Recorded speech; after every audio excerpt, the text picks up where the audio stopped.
Good morning all of you. तो आज का हमारा जो टॉपिक है वो रहेगा समस्थानिक। कौन सा रहेगा? समस्थानिक रहेगा। छोटा सा टॉपिक है, ज्यादा समय नहीं लूंगा और टॉपिक को स्टार्ट करता हूं। जैसे समस्थानिक। समस्थानिक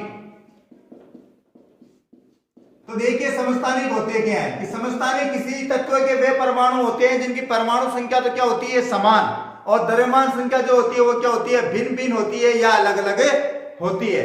वापस सुनना एक बार, मैंने क्या कहा कि समस्थानिक किसी तत्व के वे परमाणु होते हैं जिनकी परमाणु संख्या समान परंतु द्रव्यमान संख्या क्या होती है, भिन्न भिन्न होती है। उसे ही क्या कहा जाता है, समस्थानिक कहा जाता है। तो मैं आपको शॉर्ट में यहां पर लिख देता हूं कि परमाणु संख्या समान, परमाणु संख्या समान परंतु द्रव्यमान संख्या भिन्न भिन्न होती है, भिन्न भिन्न। ठीक है, तो वही क्या कहलाएंगे, समस्थानिक कहलाएंगे। अब हम देखते हैं इसके एग्जाम्पल। एग्जाम्पल नंबर 1, जैसे हम हाइड्रोजन का लेते हैं तो हाइड्रोजन परमाणु,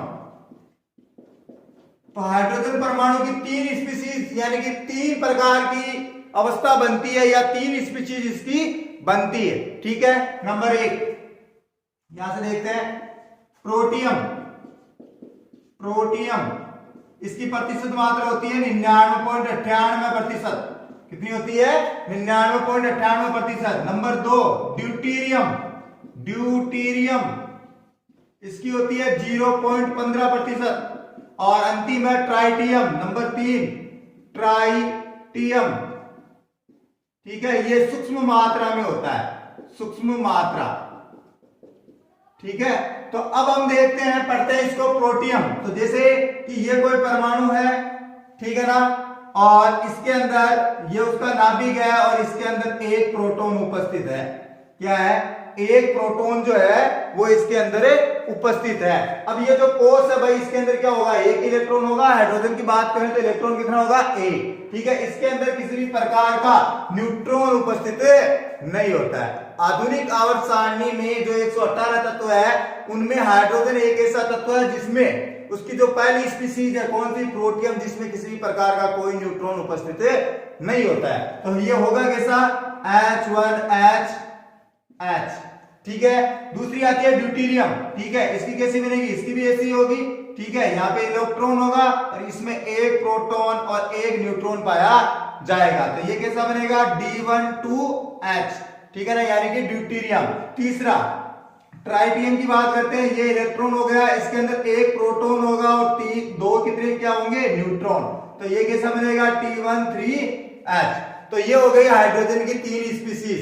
ठीक है, तो इसके अंदर देखो परमाणु संख्या क्या है, सभी में, तीनों में क्या है, समान है, लेकिन द्रव्यमान संख्या तीनों की क्या है, अलग अलग है। दूसरा एग्जांपल हम लेते हैं, जैसे कार्बन। ठीक है ना, कार्बन का हम अगर एग्जांपल ले तो कार्बन के 2 समस्थानिक होते हैं। कार्बन के कितने समस्थानिक होते हैं, 2। ठीक है ना, 6C12 और 6C14, 2 होते हैं, कार्बन 12 और कार्बन 14। ठीक है, और तीसरा अगर एग्जांपल हो जैसे क्लोरीन।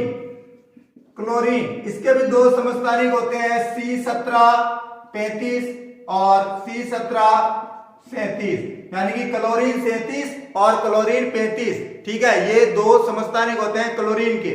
ठीक है, अगर बात करें चौथे एग्जांपल की तो जैसे ऑक्सीजन।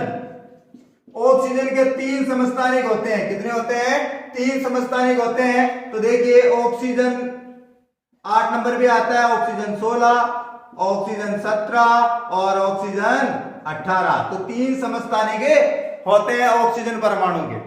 ठीक है, अब हम बात करते हैं समस्थानिकों के अनुप्रयोगों की कि इसके क्या उपयोग है। ठीक है, तो उपयोग देखते हैं हम इनके उपयोग। तो देखिए उपयोग में नंबर 1 कि समस्थानिकों का उपयोग जो है, या हम कहेंगे नंबर 1 की रेडियोधर्मी समस्थानिकों को उपयोग। रेडियोधर्मी समस्थानिकों का उपयोग जो है वो विभिन्न रोगों के उपचार में किया जाता है। तो देखिए रेडियोधर्मी समस्थानिक किसमें होता है, विभिन्न रोगों में, विभिन्न रोगों में होता है, ठीक है ना, प्रयोग इसका। कौन कौन से रोग? जैसे आयोडीन 131, आयोडीन 131 गेंगा रोग के उपचार में। कौन से रोग के उपचार में? गेंगा, जिसे हम कहते हैं गलगन रोग, या हम कहें कि गोइटर रोग। क्यों होता है? क्योंकि थायराइड ग्रंथि फूल जाती है, आयोडीन की कमी हो जाती है और थायरोक्सिन हार्मोन बन नहीं पाता है। तो क्या होगा कि गला जो होगा हमारा वो सूजकर बाहर की ओर लटक जाएगा। फलस्वरूप रोग कौन सा होगा? गेंगा। ठीक है। दूसरा कि कोबाल्ट 60, ठीक है, इसका उपयोग भी किसमें किया जाता है? रोग में किया जाता है। वो रोग कौन सा है? कैंसर। कौन सा रोग है? कैंसर रोग है। तो एक तो ये हो गया। फिर अगर हम बात करें दूसरे उपयोग की, ठीक है ना, दूसरा उपयोग जो है समस्थानिक का वो इस प्रकार है कि मानव के रक्त संचरण का अध्ययन करने हेतु सोडियम 24 का उपयोग किया जाता है। किसका? सोडियम 24 का। तो मानव के रक्त संचरण का अध्ययन, रक्त संचरण का अध्ययन करने के लिए किसका उपयोग किया जाता है? सोडियम 24 Na24 का उपयोग किया जाता है। तीसरी बात आती है कि जो यूरेनियम समस्थानिक होता है, ठीक है, उसका उपयोग परमाणु भट्टी में ईंधन के रूप में किया जाता है। ठीक है, तो देखिए ये तीसरा यहां लिख देता हूं। यूरेनियम समस्थानिक का उपयोग किसमें किया जाता है? परमाणु भट्टी में।